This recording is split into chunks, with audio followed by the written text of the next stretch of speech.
السلام علیکم دوستو، 80 اور 90 کی دہائی میں ہم کئی ڈراماز دیکھتے رہے. ان ڈراماز میں ایک معروف ڈرامہ وارث تھا، اس کے ساتھ دھواں ڈرامہ تھا، الفا بریوو چارلی تھا، من چلے کا سودا تھا، اندھیرا اجالا تھا، جانگلوس تھا، اور ایک بڑا شاندار ڈرامہ اینک والا جن بھی تھا. یہ ہمارا جو زمانہ تھا، میں بات کروں 80s 90s کا، ہمارے بچپن کا زمانہ تھا. اور وہ تمام کے تمام میرے دوست جن کی عمر اس وقت کو 40 کے قریب ہے، انہوں نے یہ ڈراماز کو دیکھا ہوگا. ہم سب کے سب جن کی عمر 40 کے قریب ہے اور 40 کے لگ بھگ ہے، ہم انکار نہیں کر سکتے کہ ہمارے لاشعور میں، ہمارے مائنڈ میں، ہمارے دماغ میں کہیں نہ کہیں ان ڈراموں کے نقش موجود ہیں. ہم کہیں نہ کہیں ان ڈراموں کو ریکال کرتے ہیں اور ہمارے بچپن کی کئی یادیں، امیجنیشن ان ڈراموں کی کہانیوں کے ساتھ جڑی ہوئی ہیں. یہ نسل جنہوں نے یہ ڈرامے دیکھے، یہ آج کی نسل سے تھوڑی سی مختلف آپ کو محسوس ہوگی. آج میں جس موضوع پہ بات کرنے والا ہوں، چند دن پہلے میں نے دیکھا کہ بچے میرے وہ ٹی وی کا ایک ڈرامہ اس کو دیکھنا انہوں نے شروع کر دیا ہے. تذکرہ اس ڈرامے کا میں ایک عرصے سے سن رہا تھا. میرے دوست احباب، کئی میرے استاد، انہوں نے مجھے ریکمینڈ کیا کہ ارطغرل غازی یہ لازمی آپ دیکھیے. لیکن جب رمضان شروع ہوا، پی ٹی وی نے ارطغرل غازی کی ڈبنگ کی اور اس کو چلانا شروع کیا، نشر کیا. میرے بچے اس ڈرامے کو دیکھنے لگ پڑے.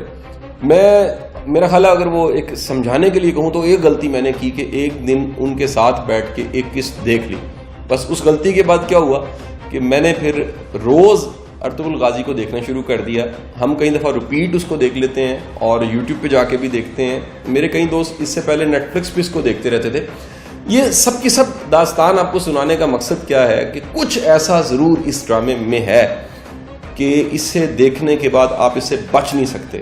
حالانکہ آپ دیکھیے کہ اس ڈرامے میں جو کردار ہیں، ان کے لباس، ان کا انداز، وہ بڑا کلاسیکل دکھایا گیا. آج سے 700 سال پہلے جو مسلمانوں کا عروج تھا اس وقت کو دکھایا گیا، اور ایک بڑا شاندار کریکٹر جس کو ارطغرل غازی کہتے ہیں. کمال یہ ہے اس کریکٹر کا کہ یہ کریکٹر اپنے ڈائلاگز، اپنے جملے، سچویشنز، ویلیوز، ایتھکس کی وجہ سے انتہائی اس وقت مشہور و معروف ہوتا جا رہا ہے. یورپ، مڈل ایسٹ، افریقہ، یورپ، تمام کے تمام ممالک میں تقریباً کوئی 60 کے قریب ایسے ممالک ہیں، اس کے ملینز میں ویوڈ ہیں، اور یہ دیکھنے والوں کو اپنے شہر میں گرفتار کر لیتا ہے. اچھا، کمال کی بات یہ ہوئی کہ ہمارے جو پرائم منسٹر ہے عمران خان صاحب، انہوں نے بھی کہیں ریکمینڈ کیا کہ پوری قوم کو اس ڈرامے کو دیکھنا چاہیے. آپ کو یہ بھی حیران کن بات بتا دوں کہ یورپ میں اس ڈرامے پہ کرٹیسزم ہونا شروع ہو گیا. مصر میں اس کے خلاف فتوے مل گئے، انڈیا نے اس کو بین کر دیا، ایون عرب ممالک میں بھی اس پہ شدید کرٹیسزم ہوا. اس کے باوجود یہ دیکھا جاتا رہا. اس ڈرامے کی خاص بات یہ ہے کہ یہ حقیقی کردار، حقیقی کہانی اور ایک عروج کی داستان جو مسلمانوں کی عروج کی داستان ہے،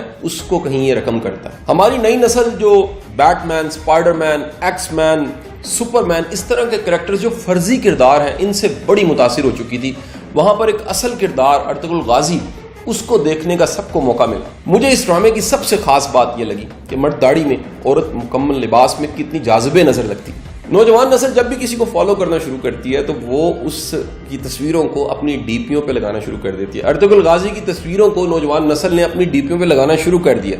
یہ ڈرامہ بتاتا ہے کہ ایک قبیلے، کائی قبیلے کے چند افراد جن کے پاس ایمان تھا، جذبہ تھا، اللہ پہ پورا بھروسہ تھا، وہ کیسے پوری دنیا پہ چھا جاتے ہیں اور حکومت کرنے لگ پڑتے ہیں. سب سے کمال بات بتاؤں، اس ڈرامے کے جو جملے، ڈائلاگز ہیں، وہ سنہری حروف سے لکھنے چاہیے. میں ان کو کوٹیشن سمجھتا ہوں، اور ان کوٹیشنز کو لوگ فیس بک پہ پوسٹ بھی کرنے لگ پڑے. میں چاہوں گا کہ اس ڈرامے کے کچھ ڈائلاگز، جملوں کو میں آپ کو سناؤں.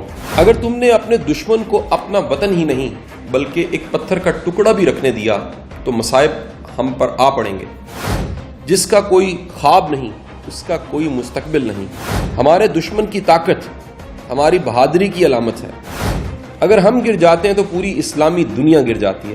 جب تک ہم اپنے عقیدے، روایات سے مضبوطی سے وابستہ ہوں گے، ہمارے سر نہیں جھکیں گے اور اسلامی پرچم نہیں گرے گا.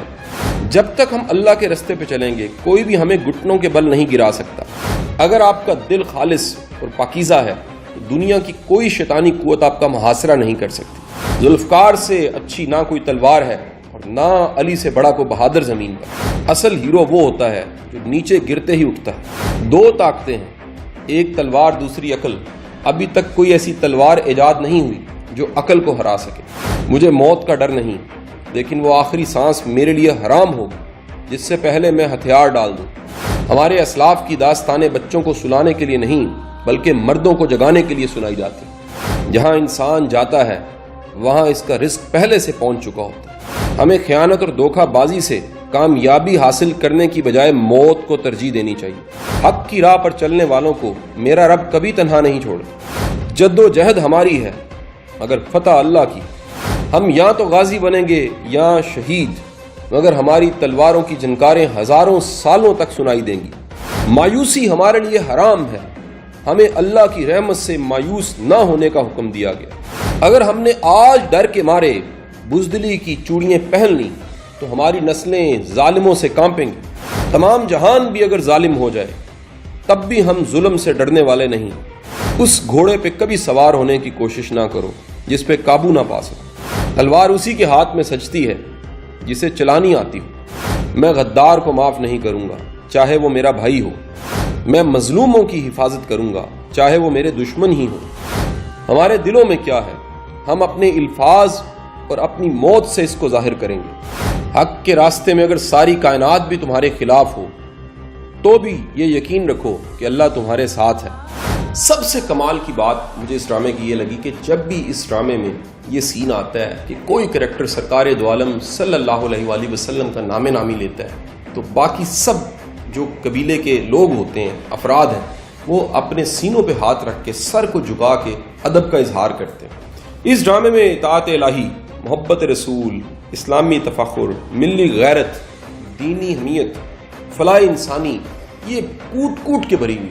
یہ ڈرامہ یہ بھی بتاتا ہے کہ سازش، چالاکی اور منافقوں سے کیسے ڈیل کرنا ہے۔ میری یہ گزارش ہے، لاک ڈاؤن کے ڈیز ہیں، چھٹیاں ہیں، آپ بچوں کے ساتھ بڑا وقت گزارے ہیں، آپ اس ڈرامے کو فیملی کے ساتھ بیٹھ کے ضرور دیکھیے۔ یہ بچوں کی تربیت کے لیے اور بالخصوص پوری قوم کی غیرت کو جگانے کے لیے، ہمت کو بڑھانے کے لیے اور یہ یقین دلانے کے لیے کہ آپ جتنی مرضی کم تعداد میں، اگر آپ کے پاس ایمان ہے، آپ کے پاس غیرت ہے، آپ کے پاس یقین ہے، آپ کا اللہ پہ بھروسہ ہے، آپ کو کامیابی سے کوئی نہیں روک سکتا۔ اگر 80s اور 90s کی دہائی کے ڈراموں کے ڈائلاگز آج ہم سب کو یاد ہیں تو یہ نہیں ہو سکے گا کہ آج ارطغرل دیکھنے والی قوم اس کے ڈائلاگز کو یاد نہ رکھے اور یہ ڈائلاگز اس کے بلڈ میں کہیں شامل نہ ہو جائے۔ کیونکہ ایک بات یاد رکھیے گا، قومیں کامیاب ہوتی ہیں نظریے سے، قومیں کامیاب ہوتی ہیں کسی فلسفے سے، اور قومیں کامیاب ہوتی ہیں اعتماد سے۔